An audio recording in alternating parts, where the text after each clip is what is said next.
নমস্কার বন্ধুরা, আজকের রেসিপিতে থাকছে ইলিশ মাছ দিয়ে পঞ্চমুখী কচুর তরকারি। এই কচুর তরকারিটা অন্য সব কচুর চাইতে বেশি স্বাদ হয়। এভাবে রান্না করলে আঙুল চেটে পুটে সবাই খেয়ে উঠে যাবে। মূল রেসিপিতে চলে আসলাম। প্রথমে আমি এখানে নিয়েছি একটা ইলিশ মাছ আর নিয়েছি পঞ্চমুখী কচু। এটাকে কিন্তু পঞ্চমুখী কচু বলে এই গাজীপুর এলাকায়। আমাদের এলাকায় কিন্তু এই কচু পাওয়া যায় না। এই কচু আর মাছ কেটে নিব। কচু কাটা হয়ে গেছে, কাটার পরে ধুয়ে পরিষ্কার করেও নিয়েছি। এবার চুলায় চলে আসলাম, কচুগুলো জলের মধ্যে দিয়েছি। দেওয়ার পরে গ্যাসটা আমি অন করে দিয়েছি।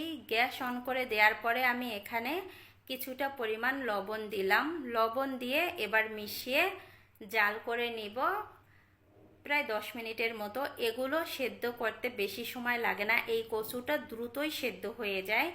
কচুটা সেদ্ধ হয়ে গেছে, এই দেখেন। এখন এই কচুটা আমি নামিয়ে জলটা ছেঁকে ঠান্ডা জল দিয়ে ধুয়ে নিব। এরপরে হচ্ছে আমি কড়াইটা পরিষ্কার করে সরিষার তেল দিয়েছি, তারপরে মাছগুলো দিয়ে দিলাম। ইলিশ মাছ দিয়ে আমি 2 মিনিটের মতো জাল করে নিয়েছি।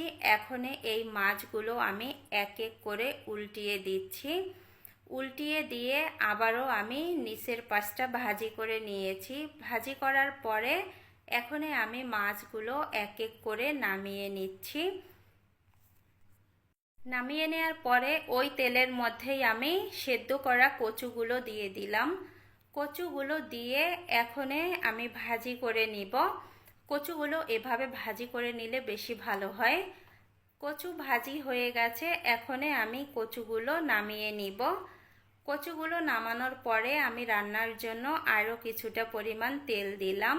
ফোড়নের জন্য দিয়ে দিলাম শুকনা মরিচ, একটা তেজপাতা মাঝখানে ছিঁড়ে দিয়ে দিলাম।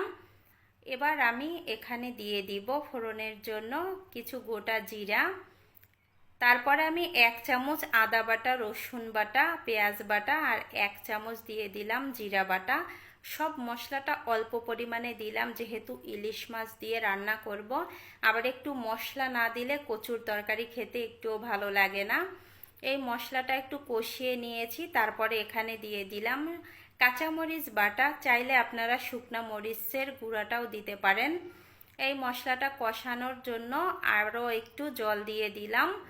জলটা দিয়ে আমি স্বাদ মতো হলুদের গুঁড়া দিয়ে দিলাম। হলুদের গুঁড়া দেওয়ার পরে মশলাটা কষানো হয়ে গেছে, উপর দিয়ে তেল ছেড়ে দিয়েছে। এখন আমি ভাজি করা কচুগুলো দিয়ে দিলাম। কচুগুলো দেওয়ার পরে স্বাদ মতো দিয়ে দিলাম লবণ। লবণটা দেওয়ার পরে মশলার সাথে আমি কচুগুলো আবারও কিছুক্ষণ মিশিয়ে নিব, যাতে মশলাটা কচুর সাথে ভালোভাবে মিশে যায়। আমি প্রায় 2 মিনিটের মতো মিশিয়ে নিয়েছি। এই দেখেন মশলাটা কচুর সঙ্গে মিশে গেছে। এখন এখানে দিয়ে দিলাম পরিমাণ মতো জল। জলটা দিয়ে যখনই জলটা ফুটে উঠেছে তখনই আমি এখানে ভাজি করা মাছগুলো দিয়ে দিলাম। মাছগুলো দিয়ে এখন একটু নেড়েচেড়ে এই জলটা আরও শুকিয়ে নিব। আমি আরও 3 থেকে 4 মিনিট জাল করার পরে কচুর তরকারিটা রান্না হয়ে গেছে। এবার চুলা থেকে নামিয়ে নিব। আপনারাও কিন্তু এভাবে বাসায় রান্না করতে পারেন, অনেক মজা লাগে। আজকের ভিডিওটা এখানে এন্ড করলাম।